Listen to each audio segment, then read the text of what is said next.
Magandang araw, Luzon, Visayas at Mindanao. Naku, iinit talaga ang ulo mo, ka-coffee. Sa nabulgar ni Senator Raffy Tulfo. Nag-inspeksyon, ka-coffee, ang senador. Ito yung mga pansamantalang tinutuluyan ng mga OFW. Bago sila ibiyahe, bago sila i-deploy kung saan mang lugar yan. Siyempre, pag nagpuproseso ng mga papeles siya, naghihintay ng go signal, nakabilit yan, ka-coffee. Kumbaga, dito mo sila mag-stay sa isang lugar, particularly, usually, dito sa Maynila yan. Ang problema, itong mga employer na to, actually travel agency or agency, recruitment agency, ang laki ng kinikita ninyo sa mga OFW, tinitipid naman ninyo. Inaabuso naman ninyo. Pinagkakakitaan nyo yung mga tao, pero inaabuso ninyo, wag naman ganun. Ang laki ng kinikita nyo sa kanila, tapos aabusuhin ninyo. Sa pool kayo ngayon. Si Senator Raffy Tulfo, bumababa sa ground. Nag-i-inspeksyon sa mga tuluyan ng mga OFW dahil siya ang chairperson ng Committee on Migrant Workers dyan po sa Senado. Huli. Pamarisan nawa ito. Ayusin ninyo yan kasi nag-commit naman, ka-coffee. Yung mga may-ari ng mga billeting stations na yan, mga quarters na yan, naaayusin nila. Pamarisan nawa yan ng mga recruitment agencies. Huwag nyo abusuhin yung mga kapwa nyo Pilipino, kapwa nyo OFW. Diyan kayo kumikita. Ito, panoorin natin, ka-coffee, yung ilang bahagi. Iinit at iinit talaga yung ulo mo dahil sa mga gahaman na ito. Sige, pakinggan natin. Sabihin mo, ito lang tayo namin. Magsisiksikan sila parang sardinas dito. Parang City Journey. Parang sila nasa purgatorio. 20, pinagkasya mo rito. Ma'am, huwag kang tumulong kay mata. Hindi ka na konsensya. Dahil po sa sunod-sunod na reklamo mula sa ating mga OFW na papunta na ng kanilang deployment, especially mga nasa probinsya, sila mag-stay muna dito sa Manila sa isang tinatawag na accommodation na provided ng agency.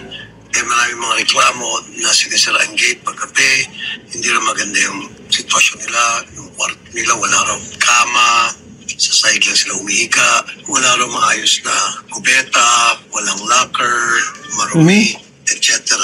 Kaya magagawa tayo ng random inspection sa ilang mga accommodation houses. Okay. Comment. Unang-una pa lang, pagbukas pa lang ng video, nahuli ng video, bagamat hindi nakita kung sino nagsasalita, pero yung audio, rinig na rinig, sabihin nyo, pito lang tayo dito. Kasi surprise inspection na actually dapat hindi na gagawin ng senador yan Gawin na ng Department of Migrant Workers yan. Kung sino man po yung agency, attached agency ng DMW na naggagawa ng surprise inspection, gawin nyo regularly yan. Kasi kung wala nag-i-inspection, wala lang. Hahayaan lang natin na ganyan ang sitwasyon. Bumaba pa yung senador, pumunta dyan sa ground, in-inspection. O huli, sabihin nyo, pito lang tayo dito, yung pala sa isang kwarto, 20. Mahigit 40 pala sila dyan, sabihin nyo, pito lang. Kasi congested nga naman Kung pito lang, maluwag yung kwarto. Kung 20, from 7 naging 20, siksika na talaga. Ayan na. Maraming salamat din sa mga OFW na nagre-report dahil sa report ninyo, na-actionan yan. Di ba? Kailangan may Malatulfo style ito Agad-agad puntahan. Kasi tinan mo, napanood ko na kasi itong video bago ko i-share sa inyo, nag-commit yung mismong may-ari niyan. Ipapaayos nila, simpleng kubeta, yung gate nakalak, paano kung magkasunog? May sariling tindahan sa loob, hindi pwedeng lumabas yung mga OFW para doon ka bibili sa loob.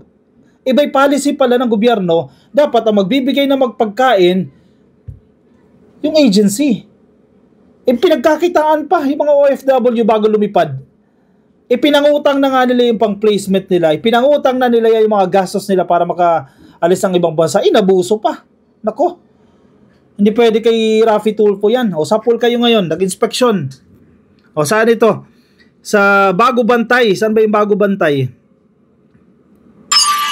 Quezon City yata ito. Hello, ma'am, pwede tayo mag-inspect? Ito na natin?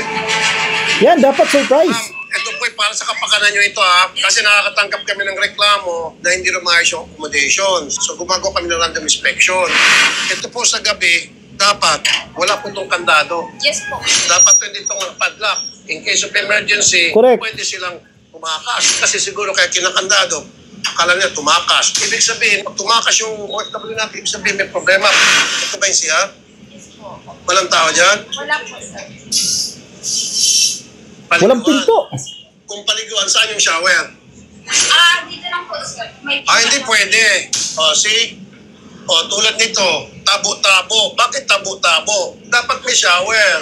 Tapos, tingnan mo, wala man lang toilet seat. So, anong gusto mo mangyari? Naka-squat? Dapat yung may toilet seat, ma'am. Dapat dyan, mayroong flush. Tapos, butas-butas yung bubong. Ano po ito? Tinitinda ko po ito, sir. Tinitinda mo? Yes po. Binabayaran nila. Yes po. See?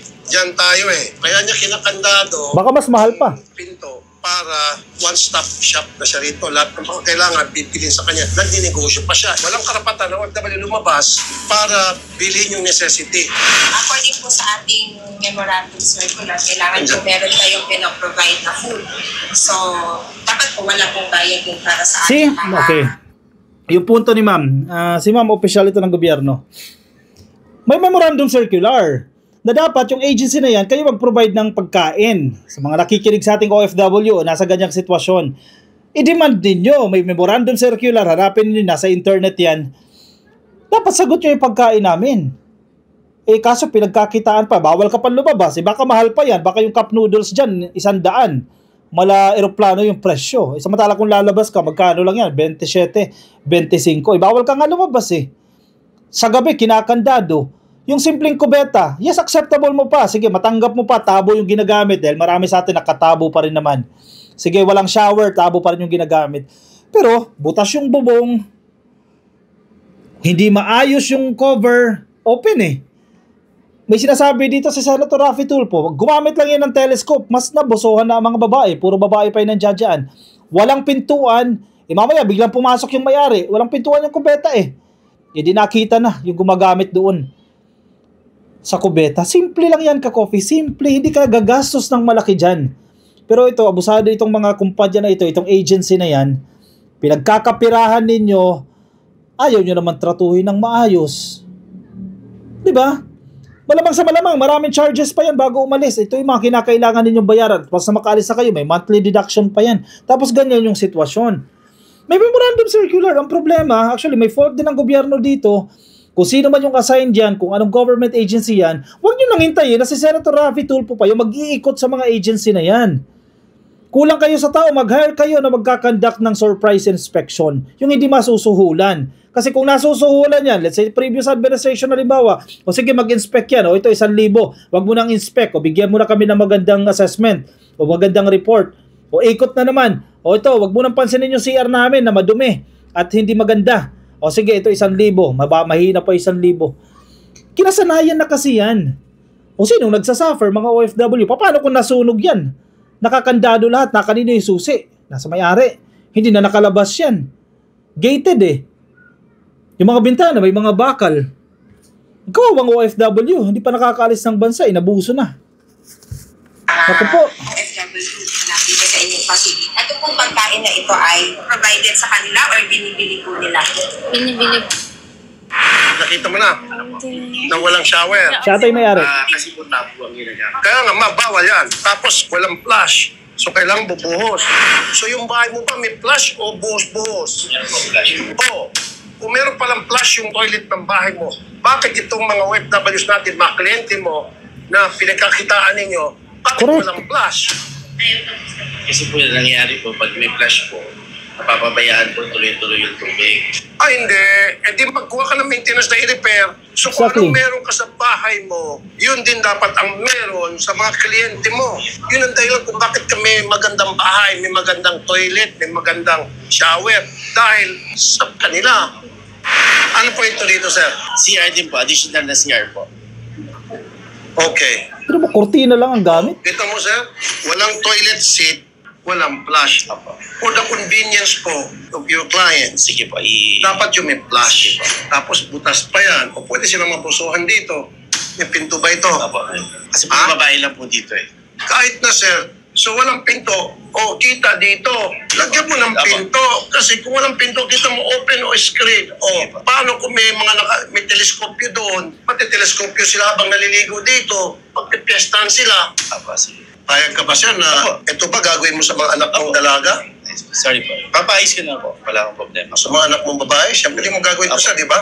Apo. Report po sa amin na meron silang accommodation, pero they are required to submit. So, 2022 pa po. Pinaka-comply po natin. 23, 24. 3 years na hindi pa siya compliant. Hindi pa sila nakapag-submit. Ilan ang OFWs dito? Nasa 40 po. 40. Teka. Cut natin. Compliance. May pananagutan ng gobyerno dyan eh. Yung attached agency. Kung hindi ka nagko-comply, ilang taong ka nang hindi nagko-comply eh. 22, 23, 24, o 25 ngayon. Magpa 4 years na. O let's say 3 years. Hindi pasara temporarily. Diba, ganun lang yan. Ang problema kasi kung bibigyan ng lagay, mag-ooperate pa rin yan. Yes, may madadamay na OFW kasi baka hindi makaalis. Pero, kasasanayan na yan. Para sa mga OFW din naman yan eh. Kaya nga may mga policies eh. You have to comply doon sa mga policies na yan. O ito, umamin na mismo itong manager ata ito, may-ari. 40 yung OFW dyan. Tapos kanina, bago magsimula yung video, ang may bumubulong, sabihin nyo, 7 lang tayo dito, 7 lang tayo. Biruin mo naman, 7 lang. Tapos sasabihin, ang reality, 40 kayo dyan. Tapos ang gusto nyong i-press release, 7 lang kayo. Aba, hindi pwede yan. O huli kayo dyan. Sapul kayo dyan. Diba? Ilan ang bedrooms? Meron po tatlo sa taas po. Tapos meron po dito po sa baba. 3 bedroom sa 40 katao. Ito po yung nagsisilbing bedroom. Now, as you can see, sir, naku, uminit ang ulo ko, sir. Kita mo, ilan sila? Ibig sabihin, 1, 2, 3, 4, 5, 6, 7, 8, 9, 10, 11, 12, 13, 14, 15, 16, 17, 18, 19, 20. Sa ngayon nga, mga kapatid, pinagpapawisan na ako, nainitan ako. Just imagine, magsisiksikan sila parang sardinas dito. Parang City Jail Network. Sardinas. Pasensya na po. Doon natin tapusin. Mahaba-haba yung video. Sana nga malinis pa yung mga bedsheet eh. Kung may amoy pa yan. Di ba? China-charge yun naman yung OFW eh. Definitely may... Our OFWs can attest. China-charge sila dyan. Walang libre dyan. Hindi pa pa yung agency na libre. China-charge ninyo. Sige, sa accommodation. Parte yan sa dinideduct ninyo. Kung may monthly deduction yan. Parte yan sa hinihingi ninyo na down payment. Hindi ibigay na ninyo yung maayos. Diba?